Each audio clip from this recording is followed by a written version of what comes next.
Hello दोस्तों, खुशामदीद आपका हमारे इस यूट्यूब चैनल पर।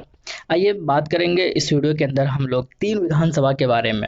इन तीनों विधानसभा के एग्जिट पोल के बारे में देखेंगे, फुल एनालिसिस करेंगे और ये भी देखेंगे कि साथ में दलित और आदिवासी और मुसलमानों की तादाद कितनी है, कितने परसेंटेज में यहाँ पर वहाँ उनके निवासी है। साथ में ये भी देखेंगे कि उनमें से एक विधानसभा को जो है ए प्लस ग्रेड में रखा हुआ है, जबकि बाकी दो विधानसभा को ए ग्रेड में रखा हुआ है। वो कौन सा दो विधानसभा जिसको ए ग्रेड में रखा हुआ है और कौन सा वो जो उसको ए प्लस ग्रेड में रखा हुआ है, इन सारी चीज़ों को हम लोग देखेंगे यहाँ पर इस वीडियो के अंदर। बाकी आप लोगों से एज यूजुअल गुजारिश है कि जो नए हैं चैनल को सब्सक्राइब करें और वीडियो को लाइक करें। चलिए शुरू करते हैं। सबसे पहले बात करते हैं हम लोग सिकटी विधानसभा की। अररिया के अंदर ये आता है, अररिया जिला के अंदर ये विधानसभा आता है। और इस सिकटी विधानसभा की अगर जो बात की जाए, पिछले बार यहाँ पर बीजेपी की जीत हुई थी, सेकंड पोजीशन पर जदयू रहे थे। और ये जो जीत का जो मार्जिन है ये 3.13, ज़्यादा नहीं है लेकिन फिर भी ठीक है। और इसी मार्जिन के साथ यहाँ पर बीजेपी की जीत हुई थी। और इस बार जो ये होगा, जदयू, बीजेपी और एआईएमआईएम यानी कि तीन जो है, तीनों के बीच में ये लड़ाई होगी। अब किसको जीत मिलती है, किसको हार मिलती है, ये तो वक्त ही बताएगा। लेकिन अगर बात करें यहाँ पर पॉपुलेशन की, तो वैसे भी सीमांचल के अंदर मुस्लिम पॉपुलेशन अच्छी खासी है। और उसी के तहत यहाँ पर मुस्लिम जो आबादी है 2011 के सेंसस के अकॉर्डिंग यानी कि 34.73 परसेंटेज है। ये अभी 36 के आसपास है ये परसेंटेज, क्योंकि ये 11 का आंकड़ा है और ये ताज़ा तरीन आंकड़ा नहीं है, थोड़ा सा पुराना है। और ताज़ा तरीन अभी जनगणना होना था इसी साल और उसके बाद फिर ताज़ा तरीन आंकड़ा आता। लेकिन बहरहाल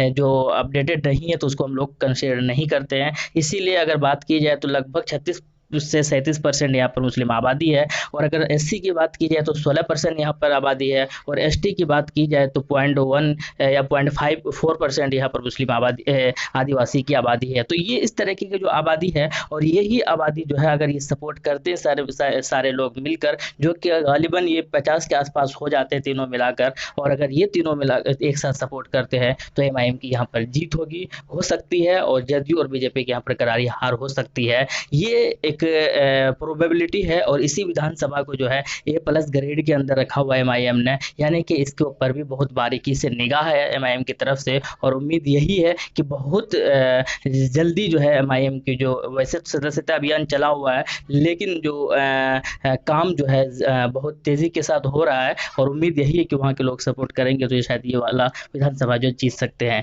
इसके बाद बात करते हैं हम लोग सुपौल की। सुपौल विधानसभा की अगर बात की जाए तो यहाँ पर जदयू की जीत हुई थी पिछले बार और सेकंड पोजीशन पर बीजेपी रहे थे। जदयू, आरजेडी, कांग्रेस ये तीनों एक साथ मिलकर चुनाव लड़े थे पिछले बार में, यानी कि 2015 के अंदर। और ये यहाँ पर जो जीत का मार्जिन है, ये जो फासला है, ये बता देता है कि जीत कितनी बड़ी थी और कितना माने थी इस जीत की। यानी कि 14.18% के साथ यहाँ पर जीत हुई थी, जो कि ह्यूज विन कहा जाता है। जो जीतने का जो एज है, मार्जिन है, वो बहुत ही ज़्यादा है। और ये बताता है कि बीजेपी यहाँ पर बहुत कम यानी कि लगभग आधे से थोड़ा सा कम जो है उससे उस मार्जिन के साथ यहाँ पर जदयू की जीत हुई थी। लेकिन बात करते हैं पॉपुलेशन की, तो यहाँ पर भी पॉपुलेशन अच्छी खासी है मुसलमानों की, और लगभग 27% के आसपास मुस्लिम आबादी है। और हिंदू के भाई की आबादी जो है वो 72% के आसपास है, जबकि एससी जो यहाँ पर 10% है और 0.1% यहाँ पर एसटी है, यानी कि आदिवासी है। तो इस तरीके से यहाँ पर भी अच्छी खासी आबादी है और इसको ए ग्रेड के अंदर रखा हुआ है।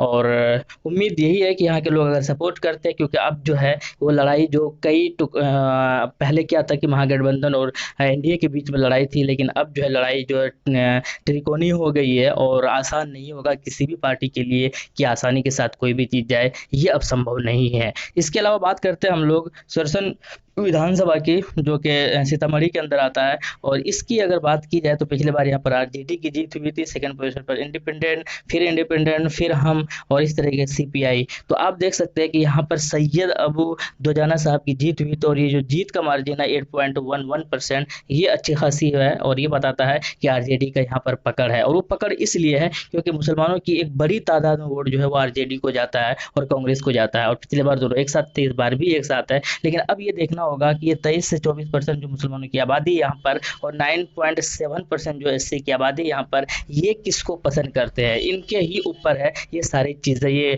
क्या आरजेडी वापस फिर से आती है यहाँ पर, या फिर यहाँ पर एमआईएम को जिताकर एक नया एक्सपेरिमेंट करने की कोशिश करेंगे। शायद ये पॉसिबल भी हो और शायद ना भी हो, ये आने वाला वक्त बताएगा, वहाँ के लोग बताएंगे, वहाँ की जनता बताएगा। लेकिन एक फाइट जारी है एमआईएम की तरफ से, कोशिश जारी है एमआईएम की तरफ से, और बाकी हर पार्टी अपनी कोशिश कर रही है। हर पार्टी जीत के लिए ही रणनीति बनाती है और बनाना भी चाहिए। मेहनत कर रही है, जो ज़्यादा मेहनत करेगा, जो ज़्यादा से ज़्यादा कन्विंस करेगा, जो ज़्यादा से ज़्यादा इम्प्रेस और मुतासिर कर पाएगा जनता को अपने लिए, तो शायद जीत उसी की होगी। ये आने वाला वक्त बताता है। और इसीलिए कहा जाता है कि ये जो तीन विधानसभा था, इन तीनों में से तीनों की जो विधानसभा की अगर बात की जाए तो एमआईएम की यहाँ पर पकड़ मजबूत हो रही है और उम्मीद यही है कि एग्जिट पोल में इनके फेवर में जाने के चांसेस है। आप क्या कहते हैं कमेंट सेक्शन में जरूर बताइएगा। उम्मीद यही है कि एमआईएम की जीत हो। आप क्या कहते हैं कमेंट सेक्शन में बताइएगा। मिलते हैं नेक्स्ट वीडियो में। Thank you.